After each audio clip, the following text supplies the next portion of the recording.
2.0. Which might tell you what I think about the Jurassic series right now. But I'm like, yeah, go away. Let's talk about Megan 2.0.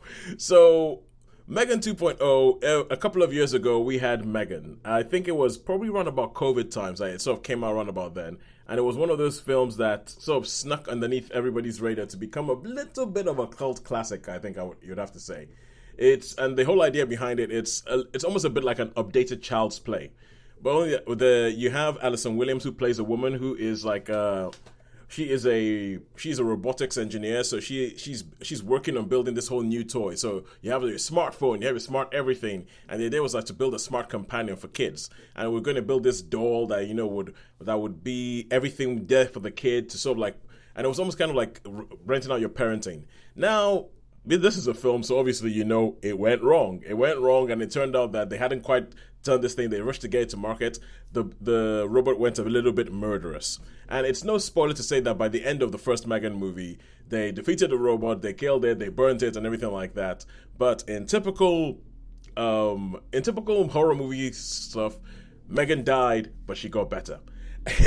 and and when this film kicks off, you have the Alison Williams character, whose name I cannot remember, who is she has now become a crusader against in the improper use of AI, or the irresponsible use of AI. Her niece is still around, because after they survived it, everybody from the first film who survived comes back, and it's all about, and she's now trying to sort of campaign for, look, we've got to make sure that we use this thing properly, because these are all the dangers of the thing are.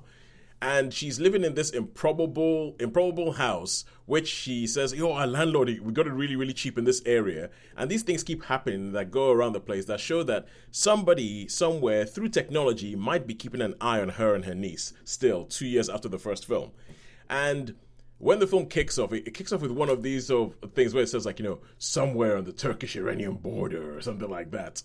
And you get introduced to another AI, because obviously the American government saw what happened in the first one and went, oh, we could use that. And then what was her name? I can't remember what her name was. Amelia. Amelia. That's Her name was Amelia, and they come up with some extremely clunky thing that it's an acronym for what Amelia actually stands for. It's so clunky, and and so what entirely happens is that you find out that, okay, Megan isn't quite dead, but there's this new bot called Amelia. Amelia goes rogue, and in it, a little bit Terminator 2, a little bit kind of just movie logic is, well, the only way to stop one killer robot is with another killer robot. So let's get the original killer robot, rebuild her, and then send her after this new killer robot. And I think that this film is knowing. There's some bits where it's very, very knowing, and it knows how stupid it is. It knows how stupid it is, and it's constantly winking at the camera. Sorry, Sean, you're going to say.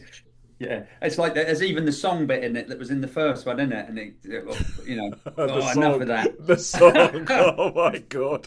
So the first one had this dance sequence that just came out of nowhere. It came out of nowhere, and in this one.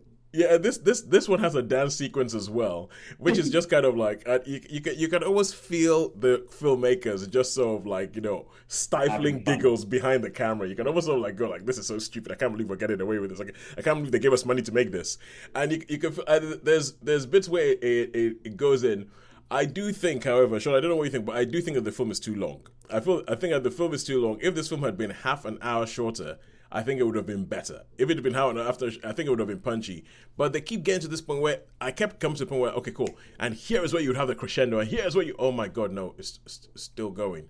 And then they're like, oh, but here's a double cross and a triple cross. And oh, this is what's actually going on. And there's bits about it that, I have been thinking about this film. There's bits about the plot, and there's a lot of plot for a film that should be like a popcorn. You know what I'm going to do. Yeah, then there's bits about it that don't make sense. That don't make sense. It's one of these films that has bad guy in plain sight. You're like, it shows up on screen. Yep, that's the bad guy, kind of thing.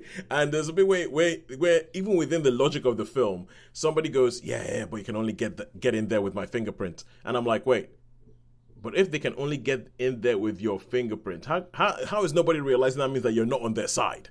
So there were bits about it that I think went a little bit mad, went a little bit haywire. How about you, Sean? What did you think? Yeah, not much the same with you. I mean, there was so many plot holes in it, so many ridiculous scenarios and all of that, Yeah. and flippy floppy changing ideas all of a sudden. Oh no, oh yeah, Yeah. okay, let's do that. That was like, oh, real adamant on one thing, and then they, oh, let's say something else. Okay, yeah, let's do it. Yeah, yeah. It's like the fact that the Elson Williams character is a real advocate for, like, oh, we need to police AI. We need to police AI. This is a terrible idea. This is a terrible idea. And then someone goes, oh, but what if we let AI out of the box? And she goes, oh, okay.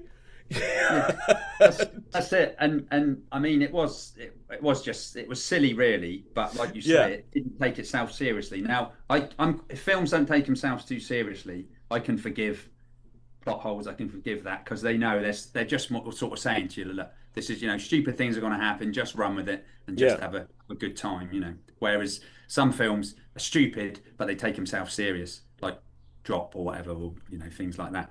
yeah. But yeah, Well, the thing is, I thought that the probably about the first half of this film, I was with it. I yeah, mean, Jermaine Clement shows up, and he's like a real good. I think Jermaine Clement is fun when he's on screen. He is fun yeah, when he's on screen. There are developments that happen later.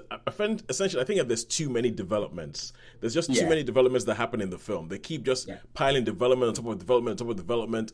And Sean, the whole thing that they were trying to dig into the ground to get into that Faraday cage. I'm yes. still not sure exactly what the heck that was there for, or why it I was there, know. or what it was Why was it supposed to be there? doing, and it just and I feel like they could have cut out a couple of their twists, cut You're out probably right there. It a did couple of seem the a little, yeah, it storylines. did. It did actually start to seem a little bit long, and I was thinking, oh, Yeah, could it finish, which it could have done quite easily, couldn't it? yeah, it But could have finished a lot easier, and it would have been better, and I would have been happy for a Megan nevertheless, three. it was quite good fun, and Yeah, it I was quite didn't. good fun. I'll give it a 3, but the thing I would is, give it a three as well. I, Yeah, I, I totally, was I was totally agree. hoping for a 4. I was hoping Yeah, that after the first one, me, because the first one yeah, is yeah, everything that we said, like, it doesn't take yeah, itself too seriously, everything, but it also isn't that long and just ends. This one is just then, woolly. It's woolly. yeah, It's yeah. baggy. They tried to. Yeah, Yeah, that's yeah. right. They tried to up it and up it and up it, and it just became unwieldy. So that's a 3 for Megan 2.0.